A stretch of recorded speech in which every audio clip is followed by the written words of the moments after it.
Mafia Mukhtar Ansari को बड़ी राहत, फैसले से पहले ही जज का तबादला।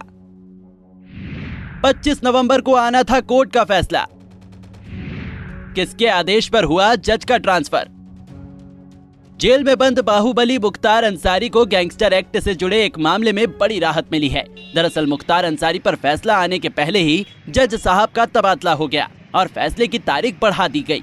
बता दें कि गाजीपुर के एमपी एमएलए कोर्ट रामसूद सिंह की कोर्ट में 1996 के गैंगस्टर के मुकदमे में माफिया मुख्तार अंसारी और उनके सहयोगी भीम सिंह पर सुनवाई चल रही थी। 25 तारीख को अदालत अपना फैसला सुनाता, मगर उससे पहले ही जज साहब का तबादला हो गया, जिसके चलते पहले से निर्धारित की गई फैसले की तारीख टाल दी गई। एडीजीसी क्रिमिनल नीरज श्रीवास्तव ने बताया कि अब कोर्ट का फैसला 2 दिसंबर को आएगा। 24/11/22 को पुनः अभियुक्त के अधिवक्ता द्वारा एक प्रार्थना पत्र माननीय न्यायालय में इस आशय का दिया गया कि अभियुक्त के अधिवक्ता अस्वस्थ हैं, जिस कारण से बहस नहीं कर पाए।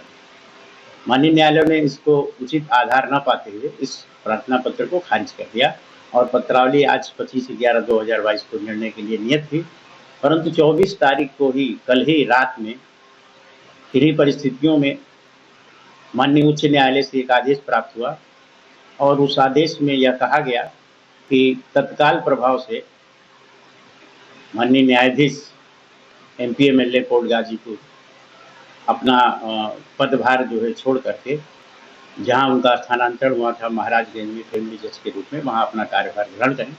इस कारण एमपी एमएलए कोर्ट के न्यायाधीश श्रीमान रामसूद सिंह जी ने रात में ही अपना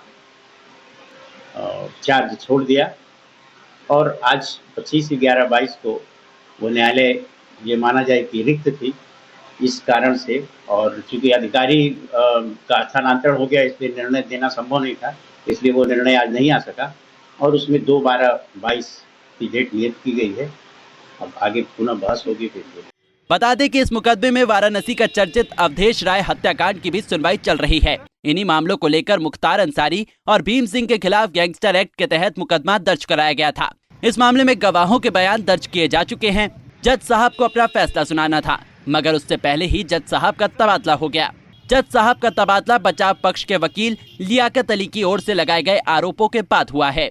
इसमें इस मुकदमे में मेरे द्वारा एक ट्रांसफर एप्लीकेशन जिला जज साहब के खिलाफ आरोप लगा करके दिया गया था कि इनके यहाँ हम लोगों को न्याय की उम्मीद नहीं है, और उस आर्डर की कॉपी जो है, उस प्रार्थना पत्र की कॉपी को भी मैंने भेजा था कि इसमें हमको न्याय की उम्मीद नहीं है और मेरी बहस भी नहीं सुनी जा रही है। और ये मतलब कि हमारे पत्रावली में पहले ही डैश पर कह चुके हैं कि मैं इसमें सजा करूंगा। मुख्तार अंसारी के वकील लियाकत अली ने बताया कि ये पहला मुकदमा है जिसमें बचाव पक्ष की बिना बहस हुए कोर्ट ने फैसले की तारीख दे दी।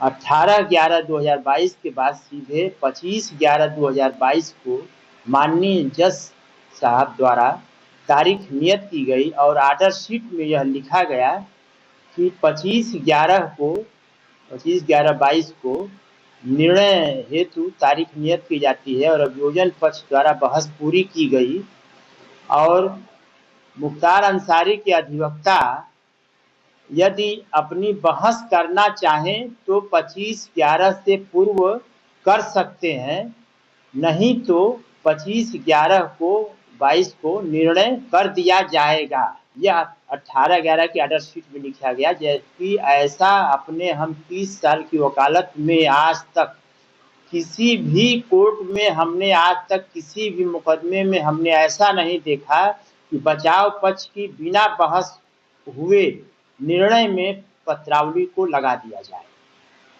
माननीय जज साहब ने ये लिख दिया कि अगर 25 से पहले यदि बहस करना चाहें तो बचाव पक्ष अपनी बहस कर सकते हैं, अन्यथा 25 को निर्णय कर दिया जाएगा।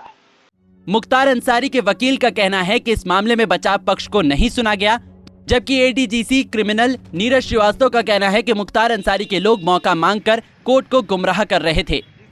इसलिए कोर्ट ने फैसले की तारीख तय कर दी। बहरहाल हाई कोर्ट के आदेश पर फैसले से पहले ही जज साहब का तबादला हो गया है। अब नए जज मामले की सुनवाई करेंगे, जिससे अब बचाव पक्ष को अपनी दलील रखने का एक और मौका मिलेगा।